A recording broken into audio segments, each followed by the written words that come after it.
Okay, so it's Monday, August 22nd. There's no overarching theme of let's focus on leadership or let's focus on propaganda or let's focus on the military. There's a number of different things today that I want to cover, and I'm going to go over them very quickly. The first is really interesting.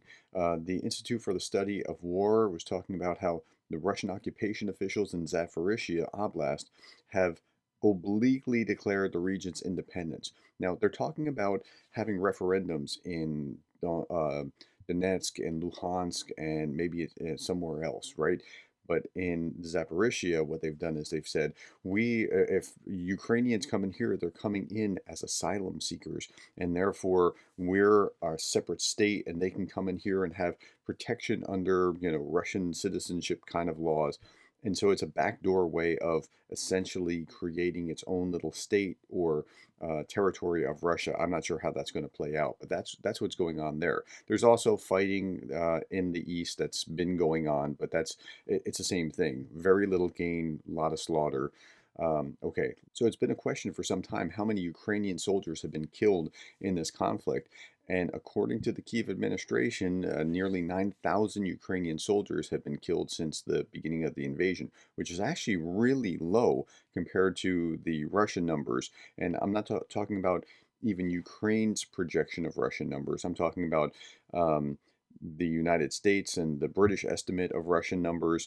Now, if you take that 9,000 and you multiply, nine times two and a half or three, so you'll have another, say, let's say 30,000. Let's be really conservative in our numbers. That's about 40,000 Ukrainians that have been killed or wounded since the invasion began. But that's nothing compared to the Russians. Now, that makes sense because the attackers don't have the same advantage. Like if you're playing the board game Risk, you know that there's an advantage for defending as opposed to attacking. And so Ukraine generally has that. Now, that does not include all the innocent civilians that have been killed or all the destruction, but I think there's something fair about the estimate. Okay, big in the news, Alexander Dugan's daughter was assassinated, blown up in a car bomb. I don't think it was meant for her. I think it was meant for him. He's known as Putin's brain, and he's part of the animating spirit behind this conflict. And his daughter is no like innocent. Like she is a part of a Russian partisan. And I don't mean in the military sense, but like she was saying like the reason that they chose Bucha to create these phony pictures is because it sounds phonetically like butcher, and like she's kind of way off in that space as well. But she got blown up in a car bomb, I think intended for him in front of him, which is a tragic thing for just humanly tragic. But there's another tragedy that continues here too, and that is that while that's what happened, this is a picture of it, it's being taken as if it's the only thing. Like, so Russia is calling for an investigation of establishing the facts behind Russian journalist Dugina's, Dugina is the female version, violent death. And they're talking about this in the UN. So I'm not up for anybody getting blown up, but this is like 1 to 10, 20, 30,000 violent incidents. And so it's like, it seems disproportionately weird that the UN's calling for or they're calling for an investigation in the UN when so many bad things are happening to Ukrainians. And, there was an interview that I saw in the first days of the war where some lady, I was watching, I think Fox News, and this lady was saying, like, she's Ukrainian. She's in a tunnel underground. And she's saying, look, if I run through a stop sign and I hit somebody and kill them, I go to jail. But they're wantonly killing people all over and nothing's happening to them. Like, so it's like, why are we magnifying this one thing and not focusing on all the atrocity elsewhere? Is just like, I don't want anybody getting killed anywhere. I didn't want her getting killed. I don't want Ukrainians being killed. And it's not an equivalent. Like the Ukraine, it's so disproportionate bad what's happening to Ukraine that it's unbelievable. Okay, the Russian authorities think that they found the assassin who bombed the car. This is a picture of it.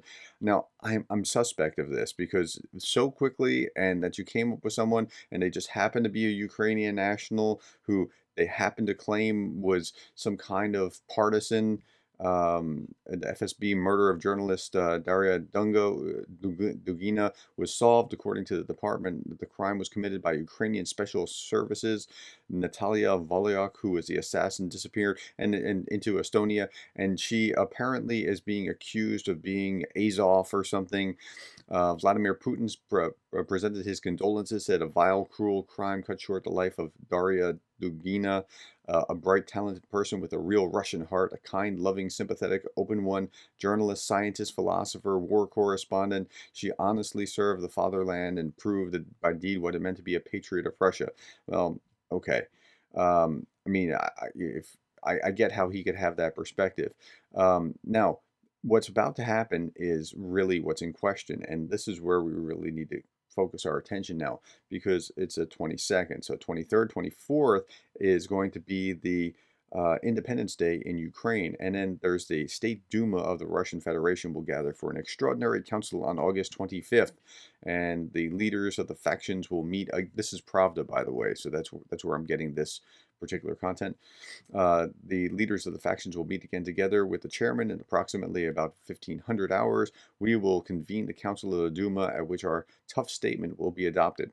Tough statement on what? So 6 month statement or what? The Russian army, together with the forces of the DPR and LPR, have completely liberated the Luhansk People's Republic and a significant part of the Donetsk People's Republic, including Volkhanova, Mariupol, and some other name I can't pronounce. Okay, so who knows what's coming down that pike there? Ukraine's bracing for retribution, both because it's the 6 month mark, it's Independence Day, and this assassination, what appears to have been on Dugan that actually killed his daughter. And I don't know. So that's where we are on Monday, the 22nd. Thank you for your time. Thank you for your attention. If you're still watching, subscribe. I'll be back tomorrow.